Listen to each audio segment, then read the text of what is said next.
Breaking news. ಭಾರೀ ಗಾಳಿ ಮಳೆಗೆ ಪೇ ಪಾರ್ಕಿಂಗ್ ಶೆಡ್ ಕುಸಿತ, ನೂರಾರು ದ್ವಿಚಕ್ರ ವಾಹನಗಳು ಜಖಂ. ಕೊರಟಗೆರೆ ಪಟ್ಟಣದ ಕೆಎಸ್ಆರ್ಟಿಸಿ ಬಸ್ ನಿಲ್ದಾಣದ ಆವರಣದಲ್ಲಿರುವ ಖಾಸಗಿ ದ್ವಿಚಕ್ರ ವಾಹನ ಪಾರ್ಕಿಂಗ್ ಶೆಡ್ ಭಾರೀ ಗಾಳಿ ಮತ್ತು ಮಳೆಗೆ ಕುಸಿದು ಬಿದ್ದ ಪರಿಣಾಮ ನೂರಾರು ದ್ವಿಚಕ್ರ ವಾಹನಗಳು ಜಖಂಗೊಂಡ ಘಟನೆ ನಡೆದಿದೆ. ಶೆಡ್ ಕುಸಿಯುವ ವೇಳೆ ಸ್ಥಳದಲ್ಲಿದ್ದ ಭದ್ರತಾ ಸಿಬ್ಬಂದಿ ಕೂದಲೆಳೆ ಅಂತರದಲ್ಲಿ ಪ್ರಾಣಾಪಾಯದಿಂದ ಪಾರಾಗಿದ್ದಾರೆ. ಘಟನೆಯಿಂದ ವಾಹನ ಮಾಲೀಕರು ಆತಂಕಕ್ಕೊಳಗಾಗಿ ಪರದಾಡುವಂತಾಯಿತು. ಸ್ಥಳೀಯರ ಆರೋಪದ ಪ್ರಕಾರ ಪಾರ್ಕಿಂಗ್ ಶೆಡ್ ಅನ್ನು ಸಮರ್ಪಕ ಭದ್ರತಾ ಕ್ರಮಗಳಿಲ್ಲದೆ ತಾತ್ಕಾಲಿಕ ಗುಡಿಸಲು ಮಾದರಿಯಲ್ಲಿ ನಿರ್ಮಿಸಲಾಗಿದ್ದು ಭಾರೀ ಗಾಳಿ ಮಳೆಯನ್ನು ತಡೆದುಕೊಳ್ಳುವಷ್ಟು ದೃಢವಾಗಿರಲಿಲ್ಲ. ಇದೇ ಕಾರಣಕ್ಕೆ ಶೆಡ್ ಕುಸಿದಿದೆ ಎನ್ನಲಾಗಿದೆ. ಇದೇ ವೇಳೆ ಪಾರ್ಕಿಂಗ್ ಸ್ಥಳದಲ್ಲಿ ಬೆಸ್ಕಾಂ ಇಲಾಖೆಯ ಅನುಮತಿ ಪಡೆಯದೆ ಅನಧಿಕೃತವಾಗಿ ವಿದ್ಯುತ್ ಬಳಕೆ ಮಾಡಲಾಗುತ್ತಿದೆ ಎಂಬ ಆರೋಪವೂ ಕೇಳಿಬಂದಿದೆ. ಅಲ್ಲದೆ ದ್ವಿಚಕ್ರ ವಾಹನಗಳ ಪಾರ್ಕಿಂಗಿಗೆ ಅಧಿಕೃತ ರಶೀದಿ ಬಿಲ್ ನೀಡದೆ ಹಣ ವಸೂಲಿ ಮಾಡಲಾಗುತ್ತಿದೆ ಎಂದು ವಾಹನ ಸವಾರರು ದೂರಿದ್ದಾರೆ. ಕೆಎಸ್ಆರ್ಟಿಸಿ ಖಾಲಿ ಜಾಗದ ಟೆಂಡರ್ ಒಬ್ಬರ ಹೆಸರಲ್ಲಿ ಪಡೆದು ನಿರ್ವಹಣೆಯನ್ನ ಮತ್ತೊಬ್ಬರು ನಡೆಸುತ್ತಿದ್ದಾರೆ ಎಂಬ ಆರೋಪವು ಸಾರ್ವಜನಿಕ ವಲಯದಲ್ಲಿ ಕೇಳಿಬಂದಿದೆ. ಸರ್ಕಾರಿ ಜಾಗದ ಟೆಂಡರ್ ಪಡೆದರೆ ನಿಯಮಗಳನ್ನು ಉಲ್ಲಂಘಿಸಿ ಯಾವುದೇ ರೀತಿಯ ನಿರ್ಮಾಣ ಕಾರ್ಯ ಕೈಗೊಳ್ಳಬಹುದೇ ಎಂಬ ಪ್ರಶ್ನೆಯನ್ನ ಸಾರ್ವಜನಿಕರು ಎತ್ತಿದ್ದಾರೆ. ಘಟನಾ ಸ್ಥಳಕ್ಕೆ ತಹಶೀಲ್ದಾರ್ ಮಂಜುನಾಥ್, ಪಟ್ಟಣ ಪಂಚಾಯಿತಿ ಮುಖ್ಯಾಧಿಕಾರಿ ಉಮೇಶ್ ಹಾಗೂ ಬೆಸ್ಕಾಂ ಎಇ ಪ್ರಸನ್ನಕುಮಾರ್ ಭೇಟಿ ನೀಡಿ ಪರಿಶೀಲನೆ ನಡೆಸಿದರು. ಅಧಿಕಾರಿಗಳು ಘಟನೆ ಕುರಿತು ಮಾಹಿತಿ ಸಂಗ್ರಹಿಸಿ ಮುಂದಿನ ಕ್ರಮ ಕೈಗೊಳ್ಳುವುದಾಗಿ ತಿಳಿಸಿದ್ದಾರೆ. ಪಾರ್ಕಿಂಗ್ ಶೆಡ್ ನಿರ್ಮಾಣದಲ್ಲಿ ನಿಯಮ ಪಾಲನೆಯಾಗಿದೆಯೇ? ಅನಧಿಕೃತ ವಿದ್ಯುತ್ ಬಳಕೆ ಹಾಗೂ ಬಿಲ್ ಇಲ್ಲದೆ ಹಣ ವಸೂಲಿ ಆರೋಪಗಳ ಸತ್ಯಾಸತ್ಯತೆ ಕುರಿತು ತನಿಖೆ ನಡೆಸುವಂತೆ ಸಾರ್ವಜನಿಕರು ಆಗ್ರಹಿಸಿದ್ದಾರೆ. ವರದಿ ಸತೀಶ್, ಕೊರಟಗೆರೆ.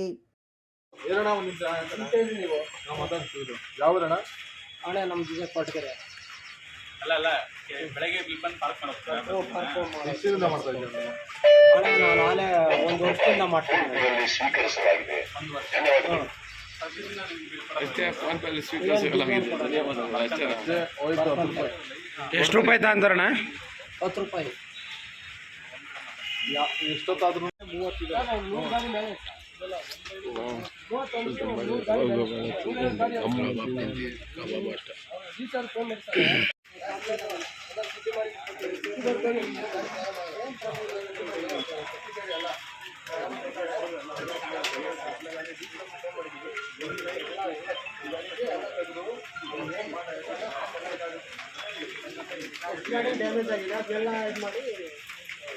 ಇಲ್ಲಿ ಪ್ರತಿದಿನ ಗಾಡಿ ಪಾರ್ಕ್ ಮಾಡ್ತೀರಾ? ಪಾರ್ಕ್ ಮಾಡ್ತೀವಿ. ಮೊದಲು ಪಾರ್ಕ್ ಓಪನ್ ಆದಾಗ ಮಾಡ್ತಿರ್ಲಿಲ್ಲ, ಆ ಫ್ರಂಟಾಗಿ ಹಾಕೋಗ್ತಿದ್ವಿ. ಅವಾಗ ನನ್ನ ಗಾಡಿ ಕಳ್ತನ ಆಗ್ಬಿಡ್ತಿದ್ವಿ. ಅಲ್ಲಿಂದ ಈಚೆಗೆ ಇಲ್ಲಿ ಹಾಕ್ತಿದ್ವಿ. ಈ ಗಾಡಿ ಜಖಮ್ ಆಗಿದೆ ಇದರಲ್ಲಿ, ಏನು ಮಾಡ್ತೀರಾ?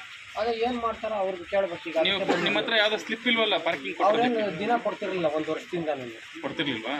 ಬರೀ ದುಡ್ಡು ಇಸ್ಕೊಂತಿದ್ರು ಅಷ್ಟೇ? ದುಡ್ಡು ಇಸ್ಕೊಂತಿದ್ರು. ನಿಮ್ದೇ ಗಾಡಿ ಅಂತ ಹೆಂಗ್ ಗೊತ್ತಾಗದ ಅವ್ರಿಗೆ? ಅದು ಕೊಡ್ಬೇಕಾದ್ರೆ ಹೋಗ್ತಿದ್ದೆ, ನಂಬರ್ ಬರ್ಕೊಳ್ಳೋರು ಇದ್ರೊಳಗೆ ಬುಕ್ಕಲ್ಲಿ ಬರ್ಕೊಳ್ಳೋರು ಅಷ್ಟೇ, ಯಾವ್ದೋ ಸ್ಲಿಪ್ ಕೊಡ್ತಿರ್ಲಿಲ್ಲ? ಯಾವ್ದು ಸ್ಲಿಪ್ ಕೊಟ್ಟು. ಸರಿ.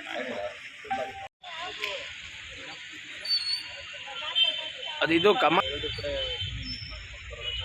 CC ಕ್ಯಾಮ್ರಾ ಪ್ರತಿಯೊಂದು ಹಾಕಿದ್ರೆ ಆಮೇಲೆ ವೈರ್ ಹೇಗೆ ಕಳ್ಕೊಂಡೋಗಿದ್ದಾನೆ ಅದ್ರಾಗೆ ಏನೋ ಸ್ವಲ್ಪ ಶಾರ್ಟ್ ಸರ್ಕ್ಯೂಟ್ ಎಲ್ಲ ಸೀಟ್ ಇದು ಗಾಡಿ ಈ ತರ ಆಗಿದೆ. 3328 ಸರ್ ಗಾಡಿ ನಂಬರ್. ಎಷ್ಟು ಸರ್ ಗಾಡಿ ನಂಬರು? ಗಾಡಿ ನಂಬರ್ 3328. ಎಷ್ಟೊತ್ತು ನಿಲ್ಸೋದಿದ್ರೆ? ಬೆಳಿಗ್ಗೆ 6:15. 6:15 ಡೈಲಿ ಇಲ್ಲೇ ನಿಲ್ಲಿಸ್ತೀರಾ? ಡೈಲಿ ಇಲ್ಲ. ಏನು ಎಲ್ಲಿಗೆ ಹೋಗಿ ಬರ್ತೀರಾ? ನಾವು ಬಾವಡ ತಾಲೂಕು ಕೊಲ್ಲೂರು ಹೋಗ್ತೀವಿ. ಹೈಸ್ಕೂಲ್. ಈಗ ಪ್ರಾಪರ್ ಎಲ್ಲಿ ಸರ್? ಪ್ರಾಪರ್ ಜನತೆನೇ. ಜನತೆನಲ್ಲಿ. ಟಿಕೆಟ್ಗೆ 10 ರೂಪಾಯಿ ಟಿಕೆಟ್ ಕೊಡ್ತಾರಾ? ಟಿಕೆಟ್ ಒಂದ್ಸರಿ ಕೊಡ್ತಾರೆ, ಒಂದ್ಸರಿ ನಿಮ್ಮದೇ ಗಾಡಿ ಅಂತ ಸರ್? ಕೀ ತಗೊಂಡು ಹೋಗಿರ್ತೀವಿ.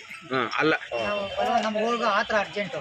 ಒಂದು ಬಸ್ ಮಿಸ್, ಇವಾಗ ಕಾಮ್ ಅಟೆಂಡೆನ್ಸ್ ಬೇರೆ ಹಿಂಗಾಗ್ಬಿಟ್ಟು 9:30 ಇರಬೇಕಲ್ಲ, ಅಲ್ಲೇ ಮೊಬೈಲಲ್ಲೇ ಅಟೆಂಡೆನ್ಸ್ ಆಗ್ಬಿಟ್ಟು ಈ ಥರ ಆಗಿ ನಾವು ಇನ್ನೂ ಬಿಟ್ಟು ಹೋಗ್ತಾ ಇರ್ತೀವಿ. ಅವ್ರು ಹೇಳ್ಬಿಟ್ಟು ಹೋಗ್ತೀವಿ. ಎಲ್ಲಿ ನಿಲ್ಸಿದ್ರಿ ಈಗ? ಅಲ್ಲೇ ನಿಲ್ಸಿ. ಲಾಸ್ಟ್ ಅಲ್ಲ? ತಮ್ಮ ಹೆಸರು ಸರ್? ಏಕಿರ್ತಾರೆ.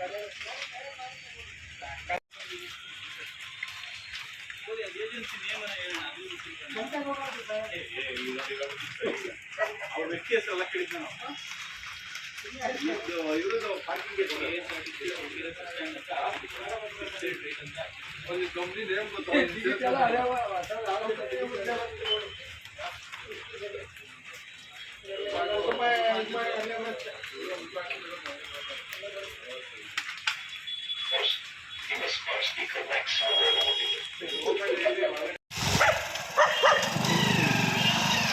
ಹೆಂಗೆ ಗೊತ್ತಾಯ್ತಣ್ಣ?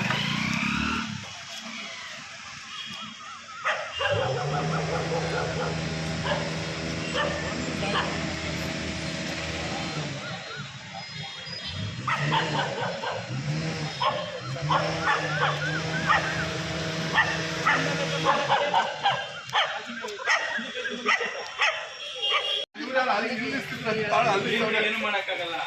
ಅದೇ ನೀವು ಇದು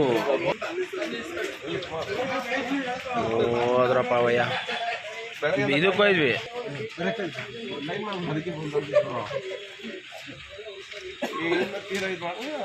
ಹೇಳಬಲ್ಲಿ